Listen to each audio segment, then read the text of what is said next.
Bloomberg Audio Studios. Podcasts, radio, news. Countries across Africa are scrambling to negotiate with the U.S. after President Trump suspended the reciprocal tariffs for 90 days. Nothing's over yet, but we have a tremendous amount of spirit from other countries. We have many other countries, as you know, many more than 75, and they all want to come. Somebody had to do what we did, and I did a 90-day pause for the people that didn't retaliate. The Southern African Kingdom of Lesotho was facing a 50% tariff before the reprise, and the government is soon to be in negotiations with the U.S. to stop the crippling tariff from returning, warning of a crisis if the negotiations fail. We will be terribly affected. We are going to have liquidity issues in terms of foreign currency. We have a good 6 months cover, which is very comfortable, but that situation will change. On this week's Next Africa podcast, we look at what the fallout has been from these tariffs and what nations like Lesotho can hope to get from negotiating with the U.S. I'm Jennifer Zabasajja, and this is the Next Africa podcast, bringing you one story each week from the continent, driving the future of global growth with the context only Bloomberg can provide. Joining me to discuss this today is economist Maarten Van Doesburg, head of economics at Cape Peninsula University of Technology. Maarten, thank you so much for joining us. So to start today, Maarten, let's hear from someone who is deeply involved in the negotiations. One of the countries, as we mentioned, facing some of the highest tariffs under President Trump's trade policies is Lesotho. Earlier this week, we were able to have on the show Lesotho's trade minister, Shedile, and we talked to him about the ongoing negotiations and whether he's clear or not on what the U.S. actually wants Lesotho to do. Let's just take a listen very quickly, and we'll talk to you after. They should be in a position to advise us what else they find it difficult for themselves to establish in Lesotho. It could be anything, really. For instance, there have been some suggestions that we should be buying certain things from them in terms of grains. We buy quite a lot in South Africa, and it's very affordable, and we would like to keep that market. But we have to understand if there is any problem for them accessing the market that could be non-tariff related. And I wonder, Minister, when you and the rest of the government there, the country, heard about this 50% tariff initially, did you run the numbers? How could that potentially affect the economy if, in fact, it does stay after the pause? Yes, we have run the numbers.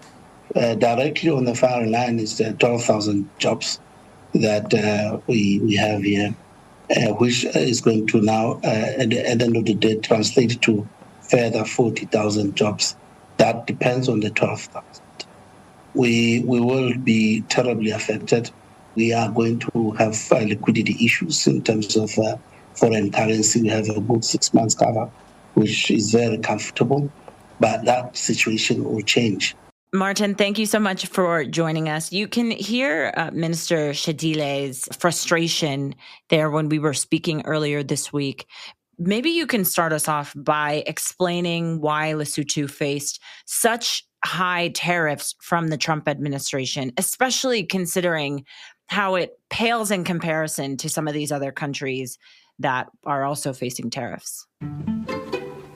It's a difficult question to answer because Trump's decision-making has been fairly erratic, to say the least, in terms of across-the-board tariffs and then specific tariffs and so on. But in essence, what I see from the Trump tariff regime, if we can call it that, is, and he defends it in saying that he wants to, produce as much more goods in America, and textiles is one of the areas that he has seen can be produced in. And I think it comes really from there. So if you look at the Lesotho textile industry, that is predominantly what is being exported to the United States.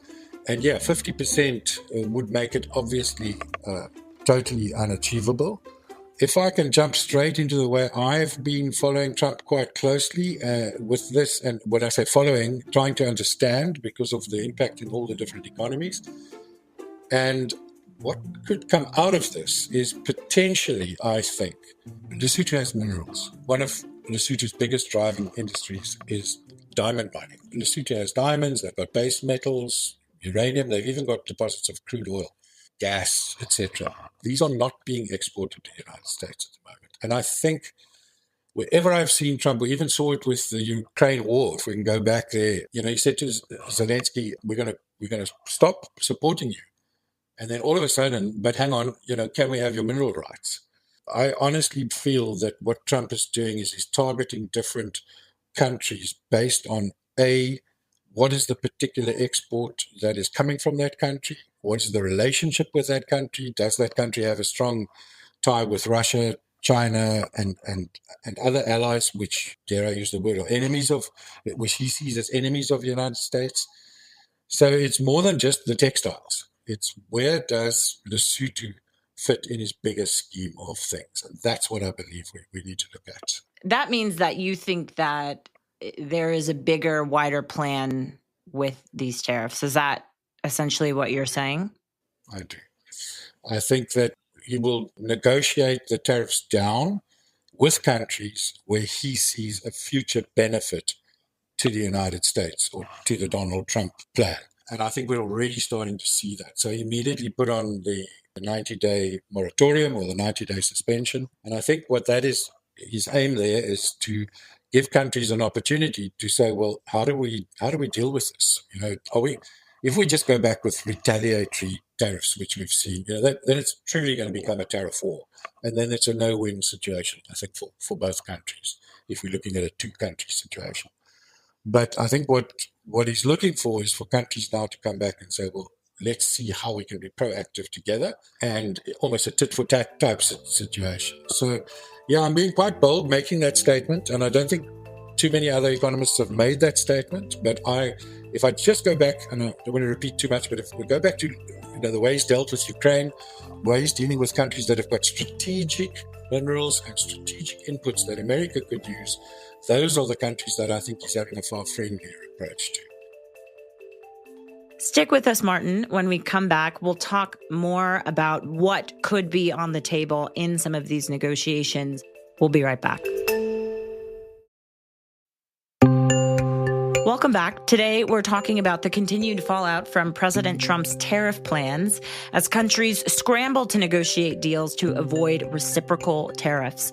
We are joined by economist Maarten Van Doesburg. So, Maarten, we were touching on a few of the points earlier, or you were touching on a few of the points earlier about what Lesotho could bring to the table if they do end up having these meetings with U.S. officials. Another point that the minister had brought attention to me to was that there was a senior U.S. official planning to make a trip to Pretoria in South Africa, and potentially then they can have discussions.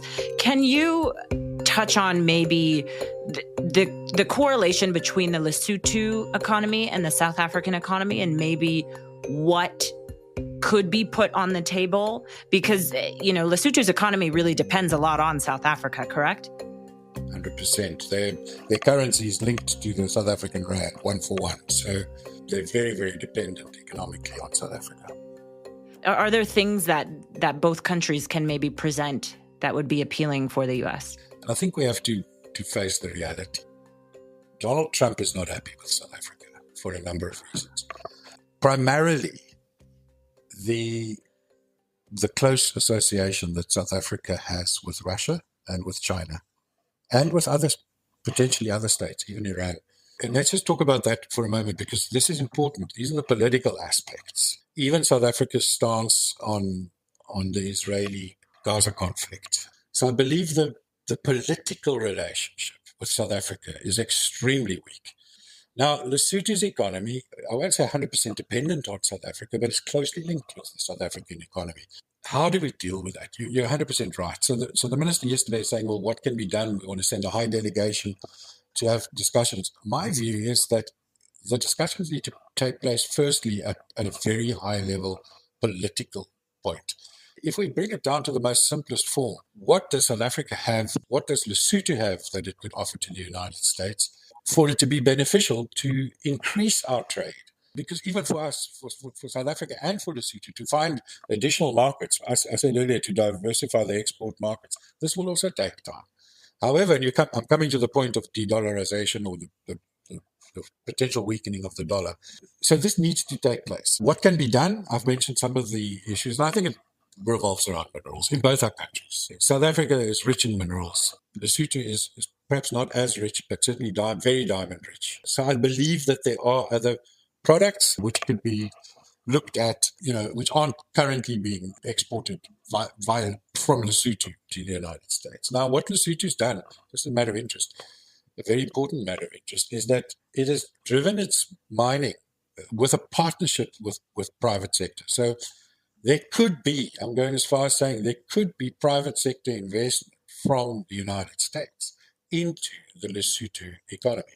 There could be, and here's the light at the end of the tunnel, if I could use that cliche. What is there? Where can we go with this? Well, I honestly believe there is a future. Both countries need, and the region, the Southern African region, should, I believe, talk to the United States as a valuable trading partner. And whether we agree with the Trump issues or not, that's not relevant. Right now, he's the president, and these are the issues we've got to be faced with. You can't deny that these tariffs are going to come, but there are ways to look at how can we mitigate this, how can we alleviate this, and frankly, how can we work together? South Africa is in desperate need of foreign direct investment. And through, I believe, high-level negotiations, high-level negotiations, political negotiations, with an economic funding model, we could look at the United States investing more in Southern African countries. Maarten, thank you so much for joining us and for your analysis. Really appreciate you being on the show this week. And you can read all of our coverage on the U.S. tariffs across Bloomberg platforms now. Here's some of the other stories from the region that we've been following this week. The government of Ghana has assumed control of Gold Fields' Damang mine after the West African nation rejected an application to extend the company's lease. It aligns with the government's policy of moving away from the neo-colonial practice of automatically renewing mining licenses in Ghana. In a statement, authorities said this decision was taken on grounds including the failure to declare verifiable mineral reserves in the renewal application and the lack of budgetary allocation for exploration. And Kenya is seeking realistic targets in a new program with the International Monetary Fund, according to a top government official, following deadly protests over taxes and U.S. President Donald Trump's trade levies. And Kenya is seeking realistic targets in a new program with the International Monetary Fund, according to a top government official, following deadly protests over taxes and U.S. President Donald Trump's trade levies. The East African nation's government will start talks with the lender this spring and probably conclude a deal by November, according to the Prime Cabinet Secretary. He declined to give details of potential terms of the program. You can follow these stories across Bloomberg, including the Next Africa newsletter. We'll put a link to it in the show notes. This program was produced by Adrian Bradley. Don't forget to follow and review this show wherever you usually get your podcasts. I'm Jennifer Zabasajja. Thanks as always for listening.